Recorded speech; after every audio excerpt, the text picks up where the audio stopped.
Hello everyone, welcome back to Talk Fluent. We're so happy you're here with us today. If you're trying to sound more natural in English, you're in the right place because today's lesson is going to be a game changer.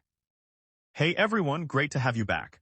I love today's topic because it's one of those simple English words that seems easy, but native speakers use it in so many different ways. That's so true. I remember when I was learning another language, I thought I understood a common verb perfectly. Then I started listening to native speakers and realized they were using it in dozens of different situations.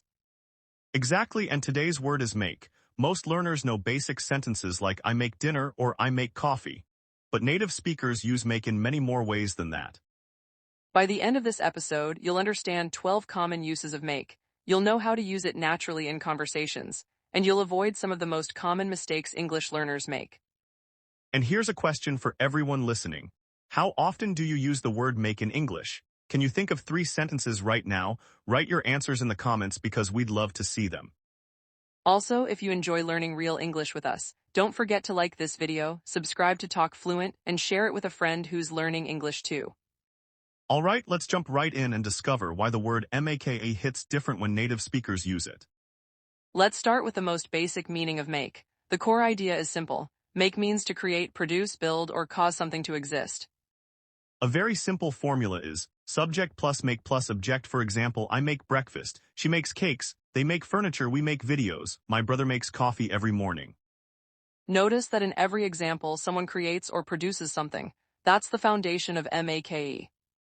Right, let's look at a few more examples that native speakers use every day. I made a sandwich for lunch. My mom makes amazing cookies, they made a new website. The company makes electric cars, we made a list of ideas. I use make all the time in my daily life. Every morning I make coffee. Sometimes I make a to-do list before work. And honestly, on weekends, I like making simple meals at home. Same here, I make notes whenever I learn something interesting. And if I forget to make a shopping list, I always end up forgetting something at the store.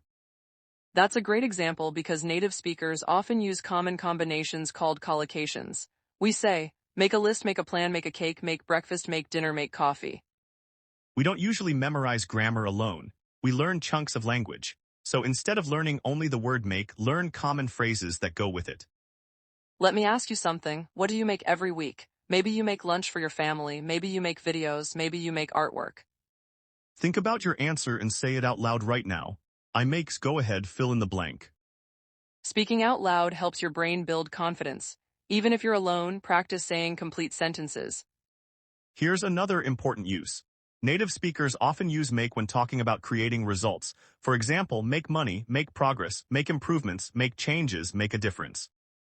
I love those examples because they're everywhere in real conversations. You might hear, I'm trying to make more money, we're making progress. This update made a big difference. The team made several changes. Let's do a quick practice. Can you make a sentence with make money? Can you make a sentence with make progress? Try speaking before I give examples. Here are some possible answers. I'm working hard to make more money. My English is making progress every day. We're making good progress on the project.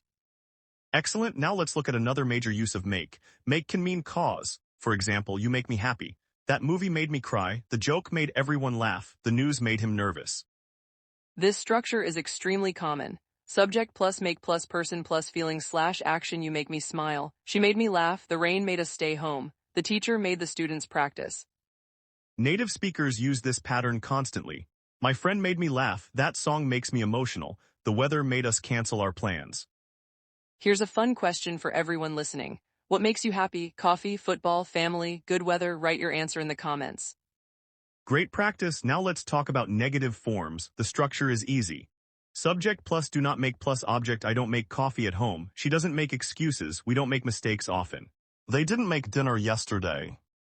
Notice how make changes with the tense. Present, I make, she makes. Past, I made, she made. Future, I will make, she will make. Let's compare. I make breakfast every day. I made breakfast yesterday. I will make breakfast tomorrow. Very simple, right? Exactly. Once you understand the basic idea of creating or causing something, many other uses become much easier to learn. Before we move on, here's one more challenge. Can you create 3 sentences, one with make a plan, one with make money, and one with make me happy? Say them out loud or write them in the comments. The more you use these phrases, the more natural they'll feel in real conversations. Quick summary. In this section, we learned that make can mean create, produce, build, or cause something to happen. We practice common collocations, result phrases, and the structure, make someone do something or make someone feel something. That's your foundation for mastering this powerful English verb. Now that we've covered the basic idea of make, let's build on that foundation and look at some uses that native speakers rely on every single day. These are the uses that can instantly make your English sound more natural. That's right. So far, we've talked about make as creating something or causing something. But now we're moving into expressions and collocations that native speakers use almost automatically. Let's start with one of the most common uses, make a decision. Native speakers rarely say do a decision. We say make a decision, make a choice, make a judgment, make a recommendation. Here are some examples. I need to make a decision soon. She made the right choice. The manager made a recommendation. We haven't made a final decision yet. Notice how these expressions are connected to thinking and choosing. Whenever you're talking about selecting something, make is often the correct verb. Another common group is communication-related expressions. Make a promise, make a suggestion, make a comment, make an excuse, make a complaint. I hear these all the time. My friend made a promise to call me, the customer made a complaint. Can I make a suggestion? He always makes excuses when he's late. Listeners, here's a quick challenge. Can you make a sentence with make a promise? How about make a suggestion? Pause for a moment and try it out loud. Great practice. Now let's move to another super common use. Make plus noun phrases related to relationships and social situations. Make friends, make enemies, make peace, make conversation. For example, it's easy to make friends at work. He made peace with his brother. We're trying to make conversation at the party. That's such a useful one because many learners say, I got friends, when they really want to talk about the process. Native speakers often say, I made new friends at university. I made a lot of friends while traveling. Let's talk about real-life situations. Imagine you start a new job. You might say, I hope I make friends quickly. I want to make a good impression. I don't want to make mistakes. Make a good impression is another excellent collocation. You can also say, make a bad impression, make an impact, make a difference, make a connection. Native speakers love these expressions because they're short and natural. Let's do a mini dialogue. I walk into a job interview and say, I hope I make a good impression today. Then after the interview you might say, I think I made a positive impression. Exactly, that's how these expressions appear in real conversations. Now let's compare formal and informal usage. In casual conversation, I need to make a decision. I made a mistake. I made friends quickly. In more professional settings, the committee made a recommendation. The company made significant changes. Management made an important decision. The structure stays the same, but the vocabulary around make becomes more formal. Another useful category is household and daily life activities. Make the bed, make dinner, make lunch, make a reservation, make an appointment. Native speakers use these constantly. I need to make an appointment with my dentist. Did you make a reservation? I haven't made the bed yet. Let's do a quick practice activity. I'll say a situation and you choose the expression. You're calling a restaurant for a table tonight. What's the phrase, make a reservation? You're choosing a dentist visit next week. What's the phrase, make an appointment? You're selecting between two phones. What's the phrase, make a decision? Excellent. Now here are 3 tips to help you remember these expressions. First, learn make in chunks, not as a single word. Second, notice common combinations when watching movies or YouTube videos. Third, practice using one new make expression every day. That's a fantastic strategy because repetition creates confidence. We'd love to hear from you. Which make expression was new for you today? Make a reservation, make a good impression, make a suggestion, write your answer in the comments. Quick review. In this section, we learned how make works with decisions, promises, suggestions, relationships, appointments, reservations, and impressions. These are everyday expressions that native speakers use naturally, so learning them will instantly improve your English. All right, let's move into another group of make expressions that can really level up your spoken English. These are often used in everyday conversations, storytelling, and even emotional situations. This section focuses on additional uses of make, especially expressions connected to emotions, effort, success, and communication. Let's begin with a very common one. Make sure. Native speakers say this constantly. Make sure you're on time, make sure you lock the door, make sure you bring your passport. It's basically a way of saying check or ensure. For example, please make sure everything is correct. Make sure you save your work. Make sure you call your mom. Here's another powerful expression. Make sense. This means something is logical or understandable. Examples that make sense. This doesn't make sense. Your explanation makes perfect sense. I use this phrase almost every day. Someone explains an idea and I say, oh, that makes sense. It's one of the most natural reactions in English. Next, let's look at make effort-related expressions. Make an effort, make time, make room, make sacrifices. These are fantastic for everyday conversations. I'm trying to make time for exercise. She made a big effort. We need to make room for everyone. They made sacrifices for their children. Let's put these into a real-life situation. Imagine you're learning English. You might say, I'm making an effort to practice every day. I'm making time to study. I'm making progress slowly. That's exactly how native speakers talk about personal growth. Now let's discuss politeness. Instead of saying, try harder, you could say, make a little more effort. It sounds softer and more encouraging. Tone matters a lot when you say, make sure you're careful. Your tone can sound helpful or angry depending on how you say it. That's a great point. Words are important, but delivery is important too. A friendly tone makes conversations smoother. Let's explore a few more useful expressions. Make a call, make a deal, make a request, make an offer. Examples, I'll make a call later. They made a deal yesterday. She made a request for more information. The company made an offer. These expressions appear often in business English and everyday life. Here's a mini practice. I'll describe a situation. You tell us which expression fits. You want to guarantee something happens. What do you say? Make sure. Something is logical. What expression do you use? Makes sense. You're trying harder to improve. What expression fits? Make an effort. Perfect. Now let's practice with short responses. I say, this lesson is easy. You respond, that makes sense. I say, I study English every morning. You respond, you're making an effort.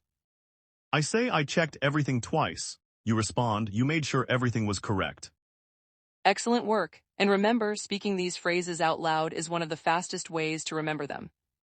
So don't just read them, say them, repeat them, use them in conversations even if they're simple conversations with yourself. Before we finish this section, here's another challenge. Create a sentence using, make sure makes sense, make an effort, write at least one sentence in the comments. Quick structural review. Today we expanded make beyond creating things. We learned expressions like make sure, make sense, make an effort, make time, make a deal, make a request, and make an offer. These phrases appear everywhere in natural English conversations and will help you sound much more like a native speaker. All right, everyone, welcome to one of my favorite parts of every lesson, common mistakes. And honestly, both of us have made language mistakes before. Absolutely, if you're learning English, mistakes are part of the process. The goal isn't perfection. The goal is progress and communication. Exactly. Today we're going to look at 4 common mistakes learners make with the word make and learn how to fix them. Mistake number 1, using do instead of make. Incorrect, I do a decision, I did a mistake. Correct, I make a decision, I made a mistake. This happens because many languages use one verb for both ideas. In English, though, we usually use make when something is created, produced, or brought into existence. A decision is something you create in your mind. A mistake is something that happens because of your actions. That's why we use make. Let's practice. Incorrect, I did a reservation. Correct, I made a reservation. Incorrect, she did a promise. Correct, she made a promise. Mistake number 2, forgetting common collocations. Some learners know the meaning of make but don't know which words naturally go with it. For example, incorrect, make homework. Correct, do homework. Incorrect, do progress. Correct, make progress. English isn't only about grammar, it's also about word partnerships. We say make progress, make money, make friends, but do homework, do work, do exercise. Here's a funny example. Imagine someone says, I made my homework and did progress. A native speaker will understand, but it sounds unusual because the collocations are reversed. Let's fix them. Do homework, make progress, do work, make money. Mistake number 3, forgetting the structure after make when talking about causing actions. Incorrect, my teacher made me to study. Correct, my teacher made me study. This is a very important pattern. The structure is make plus person plus base verb. My mom made me clean my room. The coach made us practice. The movie made me cry. Notice that we don't use to. That's one of the most common grammar mistakes learners make. Let's practice. Incorrect, the rain made us to stay home. Correct, the rain made us stay home. Incorrect, she made me to laugh. Correct, she made me laugh. Mistake number 4, translating directly from your first language. Sometimes learners create phrases that sound logical but aren't natural English. For example, I made a photo. Native speakers usually say, I took a photo. Another example, I made a party. Usually we say I had a party. or I threw a party. English has many fixed expressions. That's why listening to native speakers is so valuable. You learn not only vocabulary but also natural combinations. Here's a quick practice challenge. Which one sounds natural? Make a mistake or do a mistake. Correct answer, make a mistake. Which one sounds natural? Make progress or do progress. Correct answer, make progress. Which one sounds natural? The teacher made me study or made me to study. Correct answer, the teacher made me study. If you've made any of these mistakes before, don't worry. Almost every English learner has. Exactly, every mistake teaches you something. The important thing is noticing the pattern and practicing it until it feels natural. So be patient with yourself, keep speaking, keep practicing, and keep improving. That's the key takeaway from this section. Learn common collocations, avoid direct translation, remember make someone do something, and don't be afraid of mistakes because they're part of becoming fluent. Now it's time for some interactive practice. This is where you get to test yourself and see how much you've learned. We're going to play a simple game called Choose the Correct Sentence. Situation number 1, you're booking a table at a restaurant. Option A, I need to do a reservation. Option B, I need to make a reservation. The correct answer is option B, I need to make a reservation. That's the natural expression native speakers use. Situation number 2, you're talking about improving your English. Option A, I'm making progress. Option B, I'm doing progress. The correct answer is option A, I'm making progress. That's the standard collocation. Situation number 3, your joke was funny. Option A, you made me laugh. Option B, you made me to laugh. Option A is correct, you made me laugh. Remember the pattern, make plus person plus base verb. Situation number 4, you're choosing between two jobs. Option A, I need to make a decision. Option B, I need to do a decision. Option A is correct, I need to make a decision. That's the natural phrase. Situation number 5, something is logical and understandable. Option A, that makes sense. Option B, that does sense. Option A wins again, that makes sense. Native speakers use this phrase constantly. Let's add some variations. Casual, that makes sense. More enthusiastic, that makes perfect sense. Very informal, yeah, that totally makes sense. Here's another variation. Formal, the proposal makes sense. Informal, that idea makes sense to me. Now here's your challenge. Create one sentence using make sure, make progress, make a decision. Write them in the comments. And don't just write them, say them out loud too. Speaking helps build confidence and fluency. Remember, real communication matters more than perfect grammar. The more you use these expressions, the more natural they'll become. Exactly, fluency comes from practice, repetition, and real conversations, not from trying to be perfect every time you speak. Wow, we covered a lot today. Let's quickly review everything we've learned about the word make. We explored 3 major areas. First, make for creating and producing things. Second, make in common collocations like make a decision, make a promise, and make friends. Third, make in everyday expressions such as make sure, make sense, and make an effort. We also looked at common mistakes, learned how to avoid them, and practiced real-life situations that native speakers use every day. And the best part is that these aren't textbook expressions. These are phrases you'll hear in conversations, movies, podcasts, workplaces, and daily life.